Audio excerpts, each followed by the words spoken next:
वेङ्कटात्मकाय वेङ्कटेशाय यन्नाम कीर्तनपरः स्वपचोऽपि नूनम् यन्नाम कीर्तनपरः स्वपचोऽपि मानम् हित्वाखिलं कलिमलं भुवनं पुनाति दग्ध्वा ममाघमखिलं करुणे क्षणेन दृग्गोचरो भवतु मेद्य सदीनबन्धुः।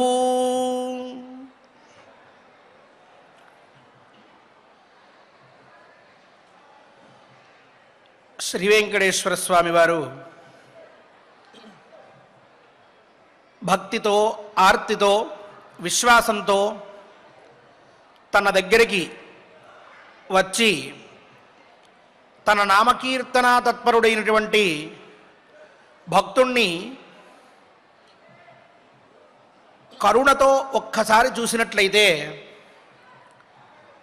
అతను సమస్త పాపముల నుండి నివృత్తుడవుతున్నాడు. ఎంతో అభ్యాసంతో ఎంతో కష్టంతో సాధించవలసినటువంటి ఉత్తమ గతులన్నిటిని కూడా అతను అనాయాసంగా పొందుతూ ఉన్నాడు. స్వామివారి కరుణాకటాక్ష వీక్షణం అనేది అత్యంత విశిష్టమైనది. ఎంతోమంది మహర్షులు, యోగులు, సిద్ధులు ఈ తిరుమల క్షేత్రానికి విచ్చేసి ఆ స్వామిని ఎప్పుడు చూద్దామా అని ఎంతో ఉద్వేగంతో ఎదురుచూసి ఆయన దగ్గరికి వెళ్ళి నువ్వే నాకు దైవము అని ప్రార్థించి ఎన్నో విశిష్టమైన కీర్తనలు, శ్లోకములు పారాయణ చేసి ఆయన అనుగ్రహాన్ని పొంది ఉత్తమ గతుల్ని వాళ్ళందరూ కూడా సాధించుకున్నారు. స్వామివారి వైశిష్ట్యం అది. కేవలం ఐహికమైనటువంటి కోరికల్ని తీర్చడమే కాక ఆముష్మికమైనటువంటి ఫలాలని మనకి అందజేసేటటువంటి దివ్యధామం ఈ తిరుమల క్షేత్రం. అలాగే దివ్య పురుషుడు శ్రీ వెంకటేశ్వర స్వామివారు. ఏ జన్మలో ఏ పుణ్యం చేశామో, ఏ తపస్సును ఆచరించామో, ఏ ధర్మాన్ని పట్టుకుని మనం నడిచామో తెలీదు. ఈనాడు ఈ క్షేత్రంలో ఇక్కడ మనందరం కలిసి ఒక సత్కథా కాలక్షేపం చేస్తూ ఉండడం, ఉత్తమ గ్రంథాలని పారాయణ చేయడం, ఇక్కడ నుంచి వచ్చేటటువంటి ప్రతి స్తోత్రాన్ని, ప్రతి నామాన్ని, ప్రతి శ్లోకాన్ని అత్యంత భక్తి శ్రద్ధలతో ఎక్కడ ఉన్నా సరే ఇక్కడే ఉన్నట్టుగా భావించి వాటినన్నింటినీ కూడా శ్రద్ధతో ఆలకించడం, పఠించడం, ఇదంతా కూడా ఏదో భాగ్యం మనకి ఉండడం వల్ల దక్కినది. ఇది మనకి రాబోయేటటువంటి కాలంలో ఐహికమైన ఆముష్మికమైనటువంటి ఫలాన్ని కూడా కలగజేస్తుంది. అర్థయుక్తమైన ధర్మాన్ని మనందరం కూడా ఆచరిస్తూ ఉన్నాం. ఆ రెండిటి వల్ల సమస్త కామములు తీరతాయి. అటువంటి భాగ్యాన్ని మనకి తప్పక అనుగ్రహించమని శేషాచలాధీశ్వరుణ్ణి మనందరం కూడా సభక్తికంగా ప్రార్థిస్తూ ఆచార్యముఖంగా వచ్చే సంకల్పాన్ని శ్రద్ధగా పఠిద్దాం. స్వామివారిని అనుగ్రహించమని కోరుదాం. ఓం నమో వెంకటేశాయ. విఘ్నేశ్వర ధ్యానం. నమస్తే గణనాథాయ గణానాం పతయే నమః. భక్తి ప్రియాయ దేవేశ భక్తేభ్యః సుఖదాయక. శ్రీనివాస ధ్యానం అనంత వేద సంవేద్యం నిర్దోషం గుణసాగరం అతీంద్రియం నిత్యముక్తం శ్రీనివాసం భజే నిశం. శ్రీకృష్ణ ధ్యానం వందే నవఘనశ్యామం పీతకౌశేయవాససం సానందం సుందరం శుద్ధం శ్రీకృష్ణం ప్రకృతేః పరం. వ్యాసధ్యానం వేదవ్యాసం స్వాత్మరూపం సత్యసంధం పరాయణం శాంతం జితేంద్రియక్రోధం సశిష్యం ప్రణమామ్యహం.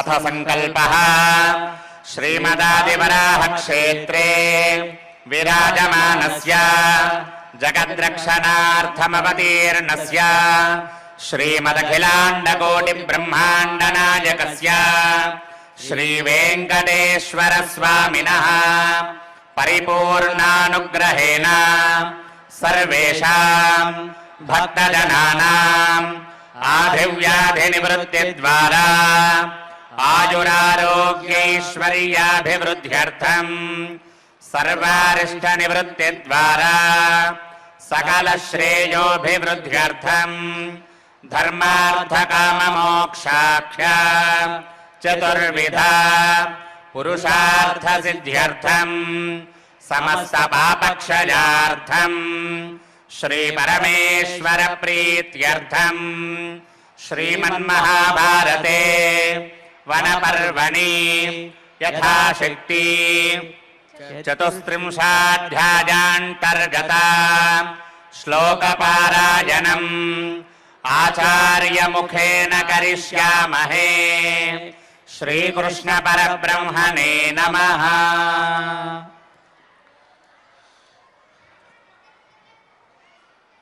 नारायणं नमस्कृत्य नरं चैव नरोत्तमं देवीं सरस्वतीं व्यासं ततो जयमुदीरयेत्। वने समाद्वादशराजपुत्र यथा कामं विदितमजातशत्रो अथा परञ्चा विदितं चरेथाः सर्वैः सह भ्रातृभिश्छद्मगूढः त्वां चेत् श्रुत्वा तात तथाचरन्तम् अवबोध्स्यन्ते भरतानाञ्चराश्च अन्यांश्चरेथाः तावतोऽब्दान् तथा त्वं निश्चित्य तत्प्रतिजानीहि पार्थ। चरेश्चेन्नो विदितः कालमेतं युक्तो राजन् मोहयित्वा मदीयान् ब्रवीमि सत्यं कुरु संसदीह तवैव ता भारत पञ्चनद्यः वयं चैतत् भारत सर्व एव त्वया जिताः कालमपास्य भोगान् वसेम इत्याह पुरा स राजा मध्ये कुरूणां समयोक्तस्तथेति।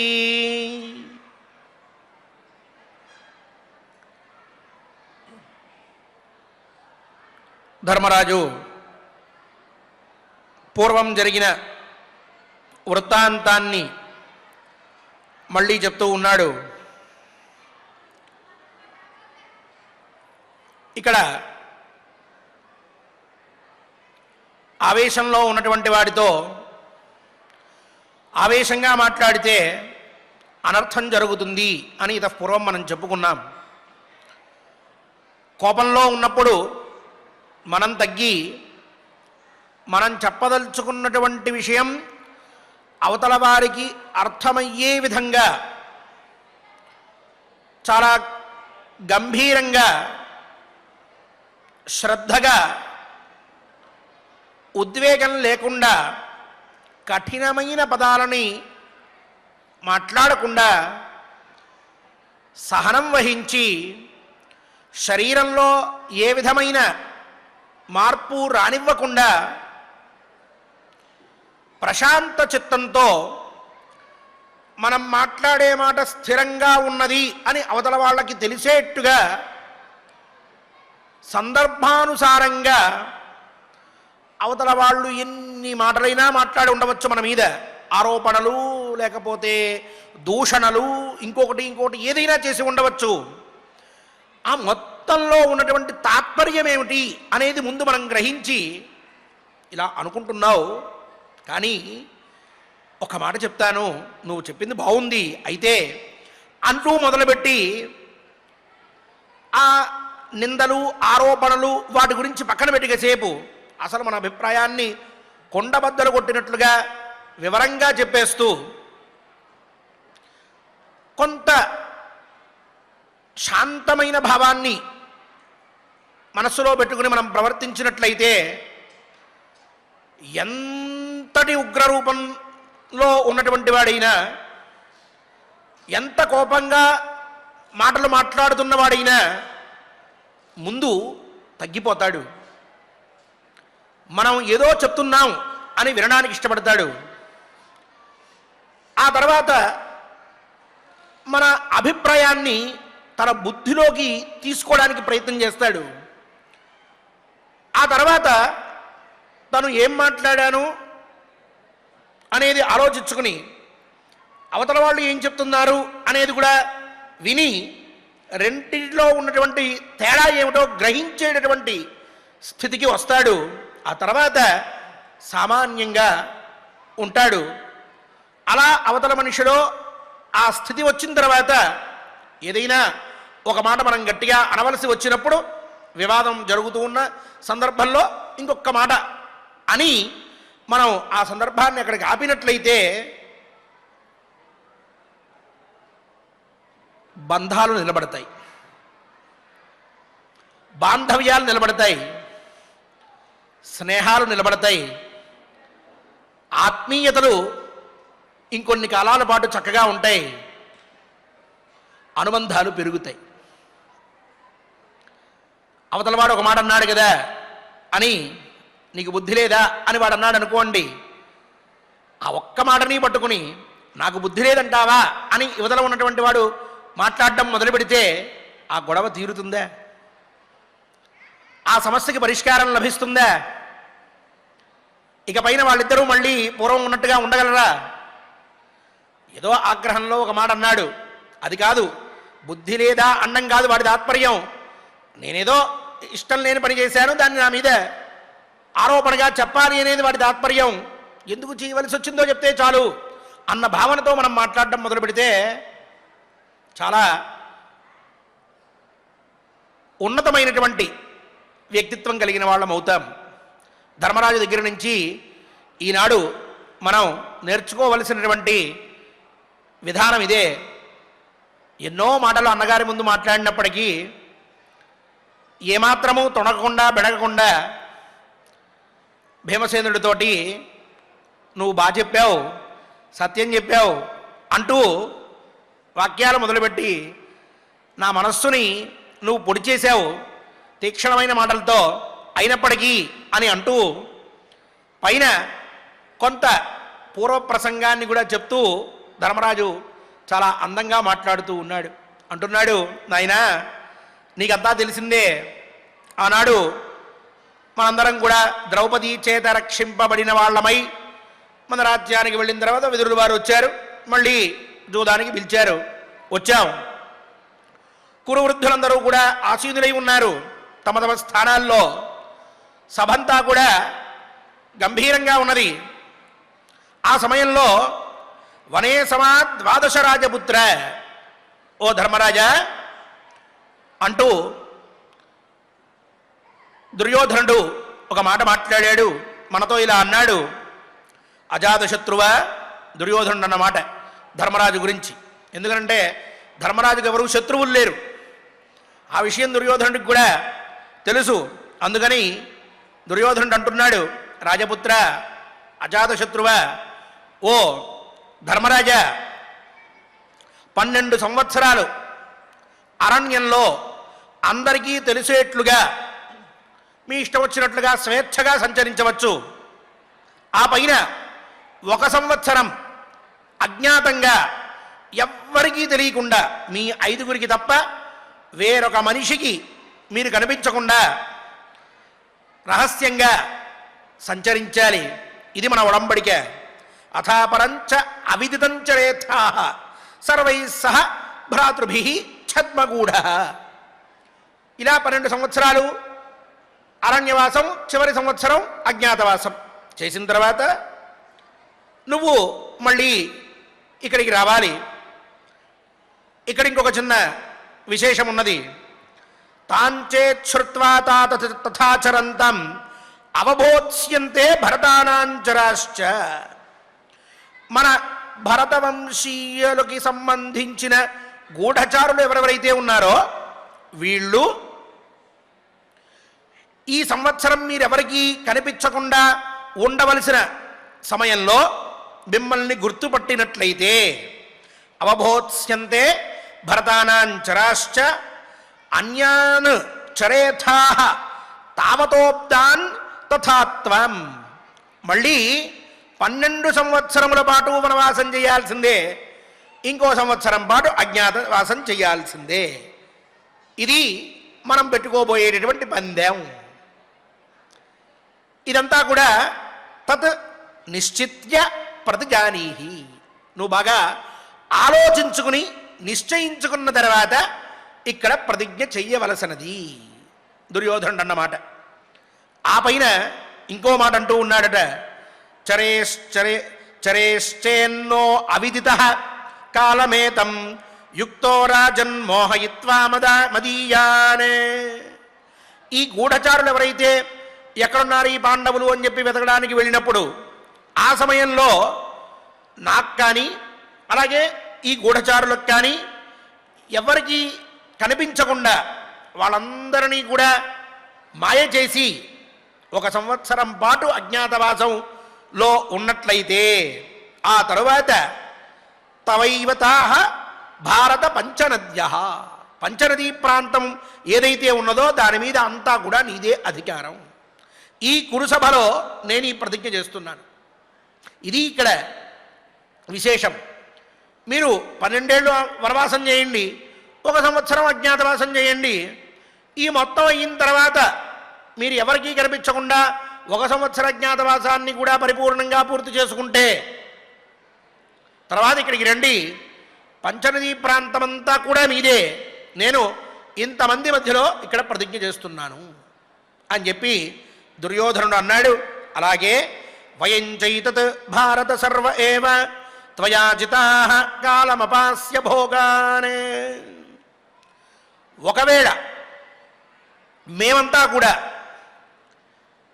ఈ జూదంలో మీ చేతుల్లో ఓడిపోయినట్లయితే అప్పుడు మేం కూడా ఈ రాజభోగాలన్నింటినీ కూడా విడిచిపెట్టేసి వసేమ ఇత్యాహ పురాసరాజ, మేం కూడా అరణ్యవాసము చేస్తాం, అజ్ఞాతవాసం కూడా చేస్తాం. ఒకవేళ మేమెవరమైనా అజ్ఞాతవాసంలో తెలిసిపోయినట్లయితే మళ్ళీ 12 ఏళ్ళు అరణ్యవాసం, 1 సంవత్సరం అజ్ఞాతవాసం, ఇలా చేస్తూనే వస్తూ ఉంటాము అని చెప్పి ఆ దుర్యోధనుడు కురు సభలో మహానుభావులందరి మధ్యన నాకు చెప్పాడు. అప్పుడు మయోక్తః సహ తథేతి, అలాగే అని చెప్పి నా చేత ఆ దుర్యోధనుడు చెప్పబడ్డాడు. అంటే నేను ఒప్పుకున్నాను, అలాగే తప్పకుండా అలాగే చేద్దామని చెప్పి ప్రతిజ్ఞ చేశాను. మేము ఓడిపోతే 12 సంవత్సరాలు అరణ్యవాసం, 1 సంవత్సరం అజ్ఞాతవాసం తప్పక ఆచరిస్తాము అని నేను అందరి మధ్యలో ప్రతిజ్ఞ చేసి వచ్చా. ఇలా జరిగింది. ఆ తర్వాత తత్ర ద్యూతం అభవన్నో జఘన్యం తస్మిన్ జితాః ప్రవ్రజితాశ్చ సర్వే ఇత్థంతు దేశాన్ అనుసంచరామః వనాని కృచ్ఛ్రాణి చ కృచ్ఛ్రరూపాః. ఆ తరువాత ఎప్పుడూ కూడా ఎవరి చేతైనా కూడా ప్రశంసింపబడనటువంటి జూదాన్ని, అందరి చేత కూడా నిందించబడేటటువంటి జూదాన్ని అక్కడ ఆడాం. చివరిలో ఆ జూదంలో తస్మిన్ జితాః ప్రవ్రజితాశ్చ సర్వే, దాంట్లో ఓడిపోయాం. ఓడిన తర్వాత రాజ్యాన్ని విడిచిపెట్టాం, అరణ్యాల్లోకి వచ్చేసాం. ఇత్థంతు దేశాన్ అనుసంచరామః, ఈ విధంగా ఆ రాజ్యాన్ని మొత్తాన్ని విడిచిపెట్టి ఈ అరణ్యాల్లో పట్టుకుని తిరుగుతూ ఉన్నాం. వనాని కృచ్ఛ్రాణి చ కృచ్ఛ్రరూపాః, ఈ వనాలన్నీ కూడా ఏదో పని ఉన్నవాడు వెతుకుతున్నట్లుగా మనం కూడా తిరుగుతూ ఉన్నాం, అటు ఇటు చాలా కష్టాల్ని అనుభవిస్తూ ఉన్నాం. అనేక ప్రదేశాల్లో కష్టాల్ని మనం పొందుతూ ఉన్నాం.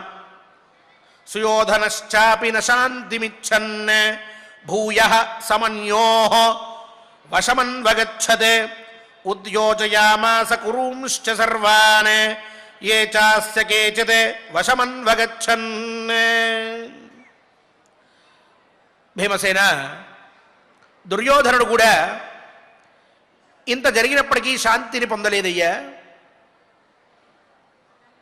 అతనికి పాండవులని అరణ్యం పాలు చేసేశాం కదా, ఇకపైన మనకేమీ దోషం లేదు, భయం లేదు, ఏ విధమైనటువంటి అపాయం లేదు, కాబట్టి మనం శాంతంగా సుఖంగా ఉండవచ్చు అని అతను భావించట్లేదు. భూయః సమన్యోః వశమన్వగచ్చత్. మళ్ళీ ఆ దుర్యోధనుడు కోపానికి వశుడైపోయి ఉన్నాడు. ఉద్యోజయామాస కురూంశ్చ సర్వాన్. మనల్నందరినీ కూడా ఇలా అడవులు పాలు చేసినటువంటి ఆ దుర్యోధనుడు తరువాత అక్కడ కురు దేశంలో ఎవరెవరైతే ఉన్నారో కురువంశీయులు వాళ్ళందరినీ కూడా తన వశంలోకి తెచ్చుకున్నాడు. ఉద్యోజయామాస కురూంశ్చ సర్వాన్. అక్కడ రాజ్యంలో ఉన్నత పదవులు ఏవైతే ఉన్నాయో వాటిల్లో వీళ్ళందరినీ తీసుకువెళ్ళి కూర్చోబెట్టాడు. తనకు కావలసినటువంటి వాళ్ళందరినీ పై పై స్థానాల్లో ఉంచాడు. మనకి శత్రువులు ఎవరో వాళ్ళందరినీ కూడా ఉత్తమ స్థానాల్లో నియోగించాడు. తను మన మీద ఇంకా ప్రతీకారంతో రగిలిపోతూనే ఉన్నాడు. తం సంధిమాస్థాయ సతాం సకాశే కో నామ జహ్యాత్ ఇహ రాజ్యహేతోః ఆర్యస్య మన్యే మరణాద్ గరీయః యద్ధర్మముత్క్రమ్య మహీం ప్రశాసేత్. ఇప్పుడు అసలు విషయంలోకి వచ్చాడు. నాయనా భీమసేన, ఆనాడు కౌరవ సభలో మహానుభావుల సమక్షంలో మహానుభావులైనటువంటి భీష్మాచార్యులు వారు ఉండగా, ధర్మతత్వజ్ఞుడైన విదురుడు ఉండగా, ఇక మనల్ని తండ్రిలాగా పరిపాలించిన ధృతరాష్ట్రుల వారు ఉండగా, అశ్వత్థామ ఇత్యాది మహావీరులు ఉండగా, ద్రోణ కృపాచార్యుల వారు అక్కడే ఉండగా, ఇంకా కొంతమంది మహాత్ములు ఆ సభయందు సుఖాసీనులై మనల్ని గమనిస్తూ ఉండగా, అంతమంది మధ్యన నేను ఇలానే చేస్తాను అని ప్రతిజ్ఞ చేశాను కదా. తం సంధిమాస్థాయ సతాం సకాశే. చూడండి, అంతటి కురుసభలో కూడా ఈ దుర్యోధనుడు లేక కర్ణుడు, దుశ్శాసనుడు, ఈ శకుని మొదలైనటువంటి దురాత్ములందరూ కూడా అక్కడ ఉన్నప్పటికీ వాళ్ళు ఎంత దుష్టులై ఉన్నారో అంతకంటే దుష్టులైనటువంటి వారు కూడా కొంతమంది ఆ సభలో ఉంటూ ఉండగా, అదే సభలో మహానుభావులు కూడా కూర్చుని ఉన్నారట. ఎంతో గొప్పవారు, ఎంతో విశిష్టమైన జ్ఞానాన్ని పొంది ఉన్నటువంటి వారు, చాలా రాజనీతిని తెలిసినటువంటి వారు ఆ సభలో కూర్చుని ఉంటే, సతాం సకాశే అటువంటి వారందరి దగ్గర వారందరూ ఉండగా ఒక ప్రతిజ్ఞ చేసినటువంటి వాడు, కో నామ జహ్యాత్ ఇహ రాజ్యహేతోః. అక్కడ చేసినటువంటి ప్రతిజ్ఞని ఎవడైనా సరే ఇప్పుడు రాజ్యహేతోః, కేవలం రాజ్యం కావాలి అన్నటువంటి కోరికతో అదొక్కటే లక్ష్యంగా పెట్టుకుని కోనామజహ్యాత్, ఎవరయ్యా ఆ ప్రతిజ్ఞని విడిచిపెడతారు? ఆలోచిస్తున్నావా? ఆర్యస్య మన్యే మరణాత్ గరీయః యద్ధర్మముత్క్రమ్య మహీం ప్రశాసేత్. నాయన, ధర్మముత్క్రమ్య, ధర్మాన్ని అతిక్రమించి, మహీం ప్రశాసేత్, ఎవడైతే ఈ రాజ్యాన్ని పరిపాలిస్తాడో వాడు నిజంగా యోగ్యుడైతే ఆర్యస్య తాదృశస్య మరణాద్గరీయ, మరణం కంటే పెద్దదైనటువంటి దోషమవుతుంది అటువంటి పని చేయడం. చచ్చిపోయినా పర్వాలేదేమో కానీ కేవలం రాజ్యం మాత్రమే కావాలి అని చెప్పి కోరుకుని ఈ ధర్మాన్ని విడిచిపెట్టి నలుగురు మధ్యలో చేసినటువంటి దాన్ని తనకు కావలసిన రీతిన తను ఎప్పుడు కావాలంటే అప్పుడు ప్రతిజ్ఞని అతిక్రమించి రాజ్యం పొందినా లేక అటువంటి ప్రయత్నం చేసినా చావు కంటే కూడా దారుణమైనటువంటి స్థితి కలుగుతుంది. దానికంటే చనిపోవడం మంచిది. ఈ అరణ్యంలో ఏపులో వచ్చి తిందనుకో ఆనందం, ధర్మరాజు ప్రతిజ్ఞకి బద్ధుడైపోయాడయ్యా అనొచ్చేమో రేపు ఒకవేళ. కానీ ఇలా ఉండి బలముంది కదా అని అనుకుని నలుగురి మధ్యలో చేసిన ప్రతిజ్ఞని విడిచిపెట్టి ఇప్పటికిప్పుడు వెళ్ళి నేను రాజ్యాన్ని పొందాలి అన్న కాంక్షతో యుద్ధం మొదలుపెట్టి నేను రాజ్యాన్ని తిరిగి తీసుకుంటే ఆ తరువాత అది మరణంతో సమానమవుతుంది తప్ప ఏమీ గొప్పది కాదయ్యా భీమసేన అని చెప్పి ఆ పైన ఒక అద్భుతమైన మాట మాట్లాడుతున్నాడు. తదైవ చేత్ వీర కర్మ కరిష్యః యదాద్యూతే పరిఘంపర్యమృక్ష బాహూదిధక్షన్ వారితః ఫాల్గుణేన కిం దుష్కృతం భీమ తదా భవిష్యతే ప్రాగేవ చైవం సమయక్రియాయాః కిం నాబ్రవీః పౌరుషమావిదానః ప్రాప్తం తు కాలం త్వభిపత్య పశ్చాత్ కిం మాం ఇదానీం అతివేలమాత్థ భూయోపి దుఃఖం మమ భీమసేన దూయే విషస్యేవ రసం హి పీత్వా యద్యాజ్ఞసేనీం పరిక్లిశ్యమానాం సందృశ్య తత్క్షాంతమితి స్మ భీమ నత్వత్యశక్యం భరత ప్రవీర కృత్వా యదుక్తం కురు వీర మధ్యే కాలం ప్రతీక్షస్వ సుఖోదయస్య పంక్తిం ఫలానామివ బీజవాపః అంటున్నాడు. తదైవ చేద్వీర కర్మాకరిష్యః బాహూ దిధక్షన్ వారితః ఫాల్గుణేన. నాయనా, జూదం సమయంలో నువ్వు నీ మాటలతోటి నన్ను ఇబ్బంది పెట్టాలనుకున్నావు. ఈ సమయంలో జూదం గురించి మాట్లాడుతూ అలా అయితే మరి నా బాహువుల్ని నువ్వు తగలబెట్టేద్దాం అని అనుకున్నప్పుడు బాగా గుర్తుంచుకోవాలి ఈ విషయం. రేపు దీని గురించి చక్కగా మనం వ్యాఖ్యానించుకుందాం. చాలా ముఖ్యమైనటువంటి విషయం ఇది. భీమసేనుల వారిని నిందించేటటువంటి విషయాల్లో కొంతమంది భారతాన్ని సరిగ్గా అర్థం చేసుకోక ఇదొక మాట లేవనెత్తుతూ ఉంటారు. పాండవుల మధ్య అనైతికత ఉన్నది అని చెప్పడానికి ఇదొక మాటను తీసుకొస్తూ ఉంటారు. చాలా వివాదాత్మకమైనటువంటి సన్నివేశం ఇది.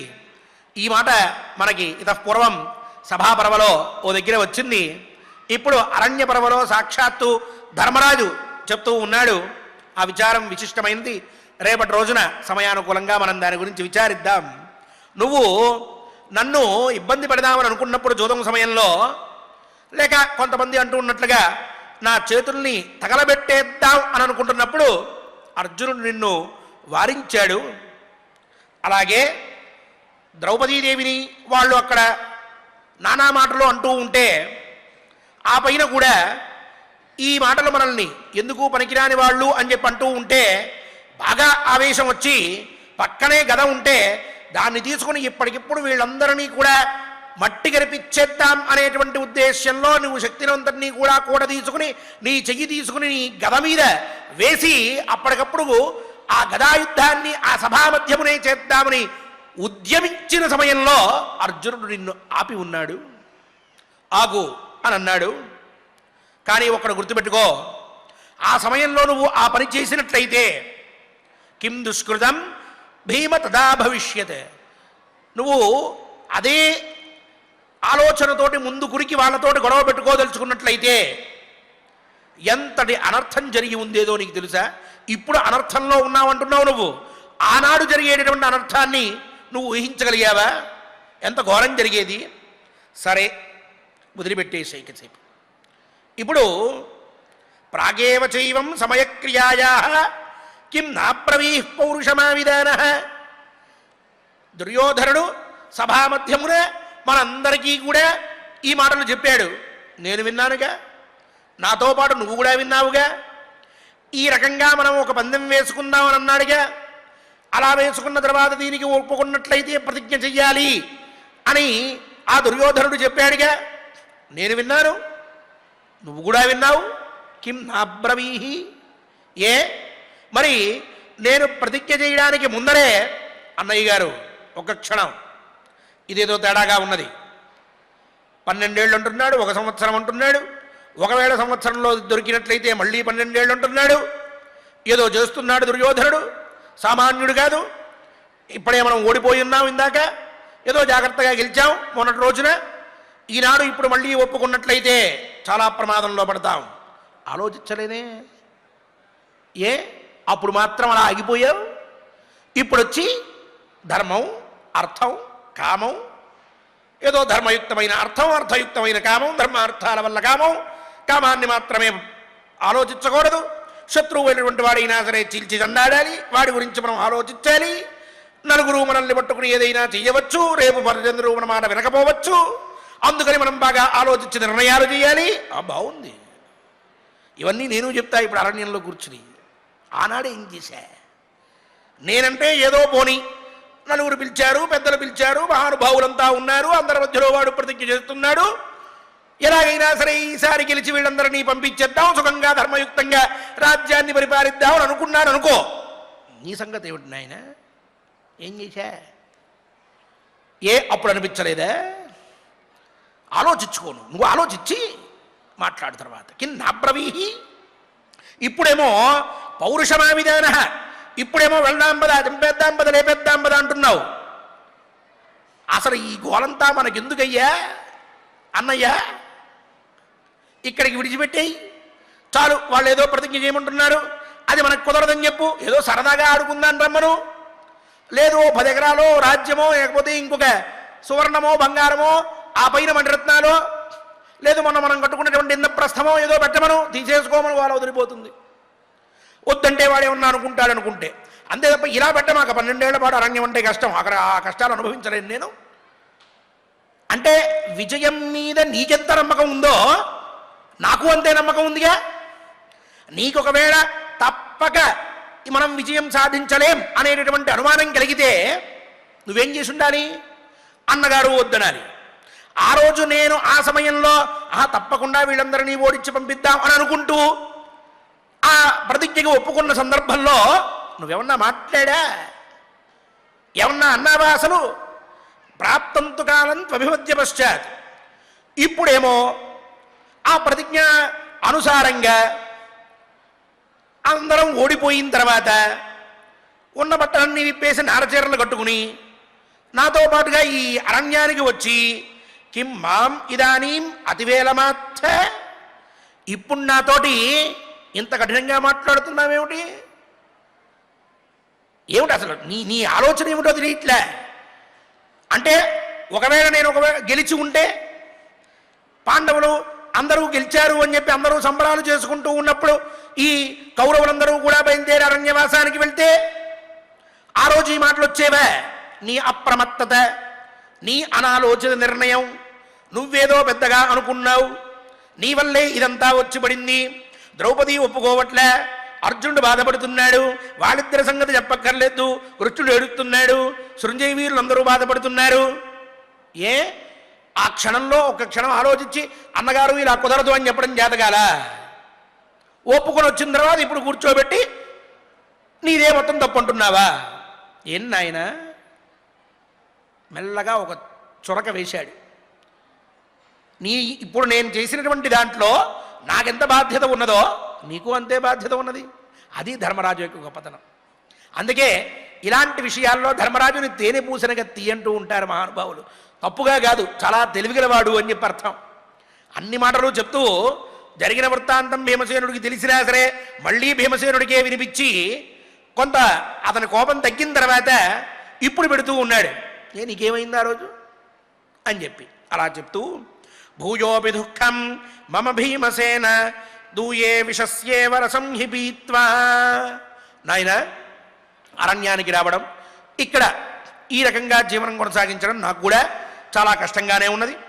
అలాగే ఆ సమయంలో ఆ రోజున ద్రౌపది వాళ్ళందరి చేత అన్ని మాటలు పడుతూ ఉంటే, వాళ్ళందరూ నానా మాటలు అంటూ ఉంటే ఆవిడ్ని మనందరం కళ్ళప్పగించుకుంటూ చూస్తూ ఉన్నాం తప్ప ఏం చేయలేకపోయాం కదా.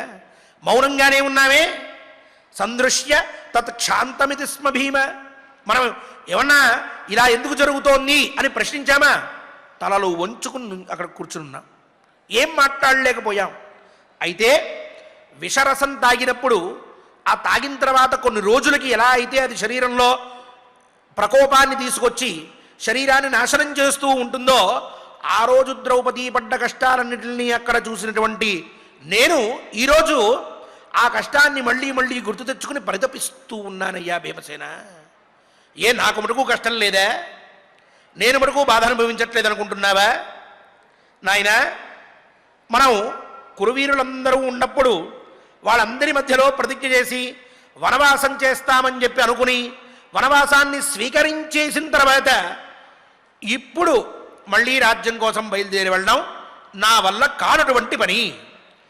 అంటే ఒక మాట, నీలో కూడా దోషమున్నది, ఒకవేళ నాలో దోషముంటే అనే మాటని వినిపించి తరువాత ద్రౌపదీ విషయంలో నేను బాధపడుతున్నా నీలాగే అని చివరికి నిర్ణయం చెప్పేస్తున్నాడు. ఇప్పటికిప్పుడు బయలుదేరి వెళ్ళి రాజ్యాన్ని పొందాలి అంటే నా వల్ల కాదు, నేను ఆ పని చెయ్యను. నత్వద్య శక్యం భరత ప్రవీర కృత్వా యదుక్తం కురువీర మధ్యే. వాళ్ళందరి మధ్యలో ప్రతిజ్ఞ చేసిన తర్వాత ఇప్పుడు తీసుకోమంటే ఎట్లా కుదురుతుంది? కాబట్టి ఒక విత్తనాన్ని రైతు నాటిన తర్వాత ఎప్పుడు మొలకొస్తుందా అని చెప్పి ఎదురు చూస్తూ ఉన్నట్లుగా మనం కూడా మళ్ళీ మనకి ఎప్పుడు మంచి రోజులు వస్తాయా అని చెప్పి అవి వచ్చేంత వరకు ఎదురు చూస్తూ ఉండడమే. అంతే తప్ప మధ్యలో ఏదో చేసేద్దాం అంటే నేను ఒప్పుకోను, అది జరిగే పని కాదు. యదా హి పూర్వం నిగృతో నుగృంతేత్ వైరం న పుష్పం సఫలం విదిత్వా మహాగుణం హరతి పౌరుషేణ తదా వీరో జీవతి జీవలోకే శ్రియంచ లోకే లభతే సమగ్రాం మన్యే చాస్మై శత్రవః సన్నమంతే మిత్రాణి చైనం అచిరాత్ భజంతే దేవా ఇవేంద్రముపజీవంతి చైనం మమ ప్రతిజ్ఞాంచ నిబోధ సత్యాం వృణే ధర్మమృతాజ్జీవితాచ్చ రాజ్యంచ పుత్రాశ్చ యశోధనంచ సర్వన్న సత్యస్య కళాముపైతి. ఇది శ్రీమన్మహాభారతే వనపర్వణి అర్జునాభిగమన పర్వణి యుధిష్ఠిరవాక్యే 34వ. నాయన, శత్రువులతో దెబ్బతిన్నటువంటి వాడు ఎవడైనా వెంటనే మళ్ళీ వాడి మీదకి ఉరికి వెళ్ళకూడదు. గుర్తుపెట్టుకో. ఎప్పుడైతే మన మధ్య వాళ్ళ మధ్య మన మధ్య ఉన్నటువంటి గొడవలు బాగా ముదిరి పాకాన పడి చివరికి అవి తేల్తాయి లేక వాటి అంతు చూడాలి అనే సమయం వస్తుందో ఆ సమయాన్ని గ్రహించుకుని వైరం సపుష్పం సఫలం విదిత్వ. ఈ వైరం ఇప్పుడు ఈరోజు ఇంత వైరం కలిగింది కాబట్టి ఇక పైన నేను ఏదైనా పని చేసినట్లయితే ఈ గొడవల్లో అటో ఇటో తేలిపోతుంది, ముఖ్యంగా నాకు అనుకూలంగా ఉన్నది, ఈ సమయంలోనే నేను చేయాలనుకున్న పని చెయ్యాలి అని గ్రహించుకున్నటువంటి వాడు అంతవరకు ఓపిక పడుతూ ఆ తరువాత తన పౌరుషాన్ని ఉపయోగించి వైరాన్ని సమూలంగా నాశనం చెయ్యాలి. ఇది పద్ధతి. అంతే తప్ప ఇప్పుడు అనిపించింది కదా అని చెప్పి బయలుదేరి వెళ్ళిపోవడం, యుద్ధం అనేసేయడం ఏమున్నాయని మన దగ్గర, ఏం జరుగుతోందని. పైగా ఎవరైతే ఇలా సమయాన్ని చూసి శత్రువు మీదకి వెళ్తాడో అటువంటి వాడే సంపదల్ని పొందుతాడు, అలాంటి వాడే ఈ లోకంలో సుఖంగా జీవిస్తూ ఉంటాడు. నాయన, శ్రియంచలోకే లభతే సమగ్రం. అటువంటి వాడే సంపూర్ణమైన సంపదను కూడా పొందుతూ ఉంటాడు. అవతల పక్షం వాడు అసలు ఏం ఆలోచిస్తున్నాడో తెలియట్లే. 12 ఏళ్లలోనే మనల్ని పరలోకానికి పంపిద్దామనుకుంటున్నాడా? 13వ సంవత్సరంలో ఎక్కడున్నా సరే భూలోకాన్ని మొత్తాన్ని జల్లెడ పట్టి మనల్ని వెతికి మళ్ళీ మనల్ని వెనక్కి పంపిద్దామని అనుకుంటున్నాడా? లేక మనం వెళ్ళిన తర్వాత నా కింద మీరు బ్రతకండి అని అందాం అనుకుంటున్నాడా? మనం వెళ్ళిన తర్వాత మనకు ఇవ్వాల్సింది ఇచ్చేస్తాడా? లేక ఇవ్వక వేధిస్తాడా? లేక మనం కనిపించిన తర్వాత మనల్ని సంహరిస్తాడా?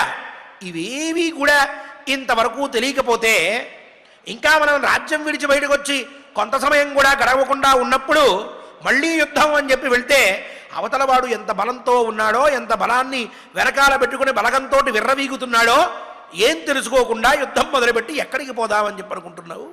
ఏం జరుగుతుందని అనుకుంటున్నావు? వాడు అలా చేసేవాడు సంపూర్ణ సంపదని పొందలేడు. పైగా ఎవడైతే తొందరపడకుండా సమయాన్ని చూసి శత్రువు మీదకి వెళ్తాడో అటువంటి వాడు సర్వ సంపదల్ని పొందడమే కాక అటువంటి వాడిని చూసి శత్రువు కూడా దండం పెట్టేంత స్థాయికి వెళ్తాడు. శత్రువు కూడా వాడిని చూసి భయపడతాడు. అలాగే అతనికి ఎంతోమంది మిత్రులు కూడా వస్తారు. ఆ పైన దేవతలందరూ కూడా ఇంద్రుణ్ణి సేవించినట్లుగా దేవా ఇవేంద్రం ఉపజీవంతి చైనాం, ఎలా అయితే ఇంద్రుణ్ణి దేవతలు సేవిస్తూ ఉంటారో చుట్టుపక్కల వాళ్ళు కూడా మనల్ని అలా సేవిస్తూ ఉంటారు. అటువంటి పని చేయాలి. ఇంకొకటి నాయన భీమసేన, మమ ప్రతిజ్ఞాంచ నిబోధత్యాం, ఒక్కడి గుర్తుపెట్టుకో, నా ప్రతిజ్ఞ ఏదైతే ఉన్నదో సత్యమైనటువంటి ప్రతిజ్ఞ, దాన్ని అర్థం చేసుకో, దాన్ని గ్రహించుకో. ఇంకొక మాట నువ్వు అన్నావు, తీసుకుంటే మోక్షం తీసుకో, లేక ధర్మార్థకామాల గురించి మనం ప్రయత్నం చేయాలి కాబట్టి అరణ్యవాసం వదిలిపెట్టి వెళ్ళి యుద్ధం చేసేద్దాం, ఈ రెండింటికి మధ్యలో నువ్వు ఉంటానంటే అది కుదరదు అని అంటున్నావే. అయితే నాకు మోక్షం కన్నా లేక నువ్వు చెప్పిన ధర్మయుక్తమైన అర్థయుక్తమైన కామాన్ని అనుభవించాల్సినటువంటి పరిస్థితి అయినా ఆ జీవితమైనా ఇదంతా కూడా ఎందుకు కూడా పనికిరాదు. ధర్మమే నాకు ముఖ్యం. ధర్మం కంటే ఇవి ఎక్కువ కాదు. ధర్మం కోసం నేను వీటిని పట్టించుకోను. వీడి గురించి నేను తాపత్రయం అంటే ధర్మం గురించే నా తాపత్రయం అంతా కూడా. ఇంకొక మాట, రాజ్యంచ పుత్రాశ్చ యశోధనంచ, రాజ్యం అంటావా, లేక మన సంతానం అంటావా, లేక యశస్సు కీర్తి అంటివే, వాళ్ళందరూ భయపడతారు, వీళ్ళందరూ మనకి తలొగ్గుతారని. అటువంటి యశస్సు కానీ మంచి కీర్తి కానీ ధనంచ, కావలసినటువంటి నువ్వన్న యజ్ఞయాగాదులో ఇంకోటో చేయడానికి డబ్బు చాలా ముఖ్యమన్నావే, ఆ డబ్బు ఇవన్నీ కూడా సర్వన్న సత్యస్య కళాముపైతి, సత్యం అనేటటువంటిది ఏదైతే ఉందో దాంట్లో 16వ వంతు కూడా ఇవేవి పనిచేయవు. గుర్తుపెట్టుకో, ఈ ధనమున్నా ధాన్యమున్నా ఏమున్నా ఆడిన మాట తప్పాడురా ధర్మరాజు అని చెప్పుకుంటుంది ప్రపంచం. అది నాకు మరణం కంటే కష్టమైనటువంటిది. అందువల్ల నేను వేటిని కూడా పట్టించుకోను. కేవలం సత్యము ధర్మము ఇవే నాకు కావలసినవి. దానికోసం నేను కట్టుబడి ఉంటాను తప్ప నువ్వు చెప్పినట్లుగా ఇప్పటికిప్పుడు నేను బయలుదేరి యుద్ధానికి వెళ్ళడం అనేది మనకు జరగదు, దాన్ని నేను చెయ్యలేను అని తన నిర్ణయాన్ని ఏమాత్రం వివాదం లేకుండా భీమసేనుడికి అప్పచెప్పాడండి. చాలా అద్భుతంగా మాట్లాడాడు. చాలా ఆక్రోశం మనసులో ఉన్నప్పటికీ కూడా దాన్ని బయటపెట్టకుండా నిర్ణయాన్ని చెప్పేశాడు. విన్నాడు భీమసేనుడు, ద్రౌపదీదేవి కూడా విన్నది, మిగతా ముగ్గురు కూడా విన్నారు.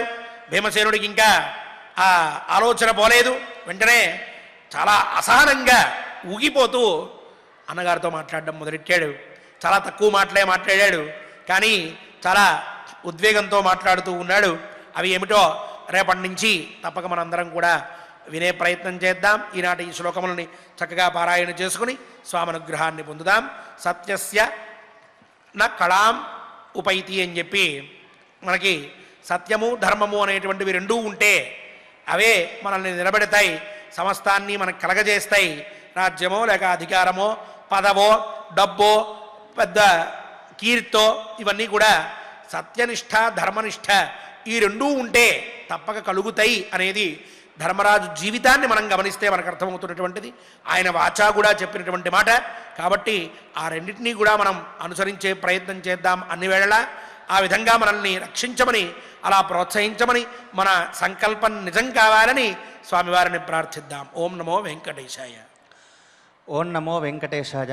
చక్కగా ఆచార్యుల వారి ద్వారా భీమసేనుల వారు ధర్మరాజును ఉద్దేశించి ఎంతో ఉద్వేగపూరితమైనటువంటి మాటలతో నిందించినప్పటికీ కూడా ఆ సత్యవాక్ పరిపాలన ద్వారా కలిగేటటువంటి లాభమేంటి, దానిని ఆచరించకపోతే కలిగేటటువంటి నష్టమేంటి అనేటటువంటి విశేషాలను చక్కగా అనేక ధర్మ సూక్ష్మముల ద్వారా మనం ఈరోజు ఆచార్యుల వారి ద్వారా మనం తెలుసుకున్నాం.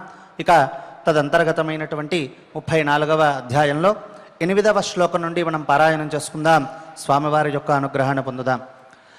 త్వంచాపి తద్వేత్థా త్వంచాపి తద్వేత్థ ధనంజయశ్చ ధనంజయశ్చ పునరుద్యూతాయ పునర్చ్యుతానా ఆగతానాం సభాన్నః ఆగతానాం సబానా యన్మా బ్రవీత్ ఇన్వా ప్రదీత్ ధృతరాష్ట్రస్య పుత్రః ధృతరాష్ట్రస్య పుత్రః ఏకగ్లహార్థం ఏకత్రవార్థం భరతానాం సమక్షం భరతానాం సమక్షం వనే సమా అనే ద్వాదశ రాజపుత్ర ద్వాదశరాజపుత్ర యథా కామం ధాతామం విదితమజాతశత్రో విదితమదాతశత్రో అథా పరంచ అధాతరం చ అవిదితం చరేథాః అవిరిచం చరేతాః సర్వైః సహ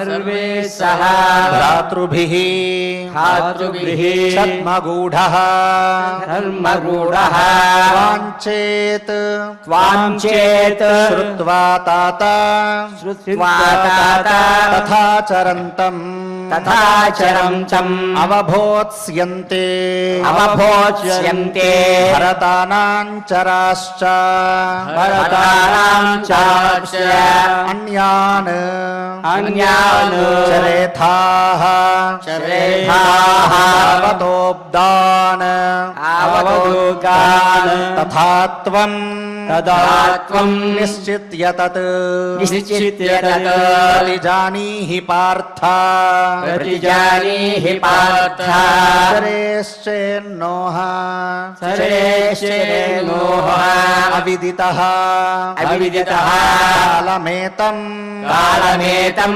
యుక్తో రాజన్ యుక్తో రాజన్ మోహయిత్వా మదీయాన్ హైత్వా మదీయాన్ బ్రవీమి సత్యం బ్రవీమి సత్యం గురు సంసదీహ కురు సంసదీహ తవైవత తదైవత భారత పంచనద్యః భారత పంచనద్యః వయం చైతత్ వయం చేతత్ భారత సర్వ ఏవ భారత సర్వ ఏవ ప్రజాజితాః త్వయా జితాః కాలమపాస్య భోగాన్ కాలమపాస్య భోగాన్ వసేమ ఇత్యాహ వశేమ ఇత్యాహ పురాస రాజా పురాస రాజా మధ్యే కురూణాం మధ్యే కురూణాం సమయోక్తస్తథేతి సమయోక్తస్తథేతి తత్ర ద్యూతం తత్ర ద్యూతం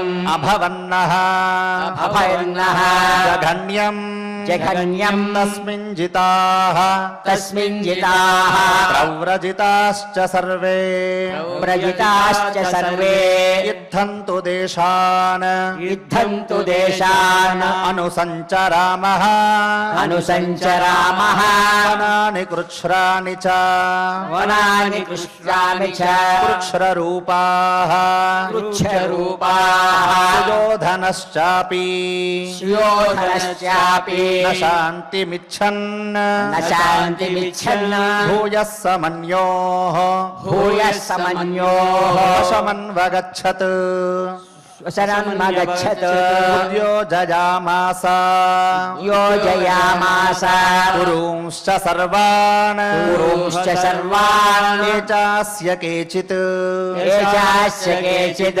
వశమన్వగచ్చన్ వశమన్వగచ్చత్ సంసంధిమాస్థాయ త్వం సంధ్యమాస్థాయ సతాం సకాశే సతాం సకాశే కో నామ జహ్యాత్ కో నామ జహ్యాత్ स्यात् विहराज्यहेतोः विहराज्यहेतोः आर्यस्य मन्ये आर्यस्य मन्ये मरणाद्गरीयः मरणात्करीयः धर्ममुत्क्रम्य धर्ममुत्क्रम्य महीं प्रशासेत् महीं प्रशासेत् तदैव चेत् तदैव चेत् वीरकर्मा करिष्यः वीरकर्मा करिष्यः यदा द्यूते यदा द्यूते परिघं पर्यमृक्षः परिसंपर्यवृक्षः बाहूदिधक्षन् बाहूदिधक्षन् वारितः फाल्गुनेन वारितः फाल्गुनेन किं दुष्कृतम् किं दुष्कृतम् भीम तदा भविष्यत् भीमतदा भविष्यत् प्रागेव चैवम् प्रागेव चैवम् समयक्रियायाः समयक्रियायाः नाब्रवीः किं नाब्रवीः पौरुषमाविदानः पौरुषमाविदानः प्राप्तं तु कालम् प्राप्तं तु कालम् त्वभिपद्य पश्चात् त्वभिपद्य पश्चात् किं मामिदानीम् किं मामिदानीम् अतिवेलमात्था मतिवेलमार्था भूयोऽपि दुःखम् भूयोऽपि दुःखम् मम भीमसेन मम भीमसेन दूये विशस्य दूये विशस्य एव रसं हि पीत्वा एव रसं हित्वा यद्याज्ञसेनीम् यज्ञसेनीम् परिक्लिश्यमानाम् परिक्लिश्यमानाम् सन्दृश्य तत्क्षान्तम् सन्दृश्य रक्षान्तम् इति स्म भीमा इति स्म भीमा त्वद्यशक्यम् न त्वद्यशक्यम् भरतप्रवीरा भरतप्रवीरा कृत्वा यदुक्तम् कृत्वा यदुक्तम् कुरुवीरमध्ये कुरुवीरमध्ये कालम् प्रतीक्षस्व कालम् प्रतीक्षस्व सुखोदयस्य सुबोधयस्य भक्तिम् फलानाम् भक्तिम् फलानाम् इव बीजवापः इव बीजवावः यदा हि पूर्वम् यदा हि पूर्वम् निकृतो निकृन्तेत् निकृतो निकृन्तेत् वैरन्न पुष्पम् वैरं न पुष्पम् सफलम् विदित्वा सफलम् विदित्वा महागुणम् महागुणम् हरति हरति पौरुषेण हरति पौरुषेण तदा वीरः तदा वीरः जीवति जीवलोके जीवति जीवलोके श्रियं च लोके श्रियं च लोके लभते समग्राम् लभते समग्राम् मन्ये चास्मै मन्ये चास्मै शत्रवः शत्रवः सन्नमन्ते सन्ममन्ते मित्राणि चैनम् मित्राणि चैनम् अचिरात् भजन्ते मचिरात् भजन्ते देवा इवेन्द्रम् देवादिवेन्द्रम् उपजीवन्ति चैनम् उपजीवन्ति चैनम् मम प्रतिज्ञाम् च मम प्रतिज्ञाम् च बोध सत्याम् निबोध सत्यम् वृणे धर्मम् ऋणे धर्मम् अमृताज्जीविताच्च अमृताज्जीविताच्च राज्यम् च पुत्राश्च राज्यम् च पुत्राश्च यशोधनम् च यशोधनम् च सर्वन्न सत्यस्य सर्वम् न सत्यस्य कलामुपैति कलामुपैति इति श्रीमन्महाभारते इति श्रीमन्महाभारते वनपर्वान्तर्गता वनपर्वान्तर्गता अर्जुनाभिगमनपर्वणि अर्जुनाभिगमनपर्वणि युधिष्ठिरवाक्ये युधिष्ठिरवाक्ये चतुस्त्रिंशोऽध्यायः चतुस्त्रिंशोऽध्यायः పనేసియా మెరిడియన్ హాస్పిటల్స్ ప్రతి సామాన్యుడికి అందుబాటులో అంతర్జాతీయ వైద్య ప్రమాణాలతో వైద్యం 24 గంటల అంబులెన్స్ సర్వీసుతో పాటు అత్యవసర సేవలతో ఏర్పాటైన చికిత్సా విభాగం మా దగ్గర గుండె సంబంధిత మూత్రపిండ కాలేయ కంటి జబ్బులకు మోకాళ్ల శస్త్రచికిత్సతో పాటు కోవిడ్-19 బ్లాక్ ఫంగస్ వంటి వైరస్లకు అన్ని రకాల ఆరోగ్య సమస్యలకు నమ్మకమైన అత్యాధునిక వైద్య చికిత్సను అందిస్తున్న హాస్పిటల్ పనేసియా మెరిడియన్ హాస్పిటల్స్. మీ ఆరోగ్య సమస్య ఏదైనా ఇప్పుడు పరిష్కారం సాధ్యం. సంపూర్ణ ఆరోగ్యం కోసం సంప్రదించండి Panacea Meridian hospitals, opposite Bheeramguda కమాన్, RC Puram, Sangareddy district, pin code 502032. సంప్రదించాల్సిన ఫోన్ నెంబర్ 0845524177 మరియు 7893757770.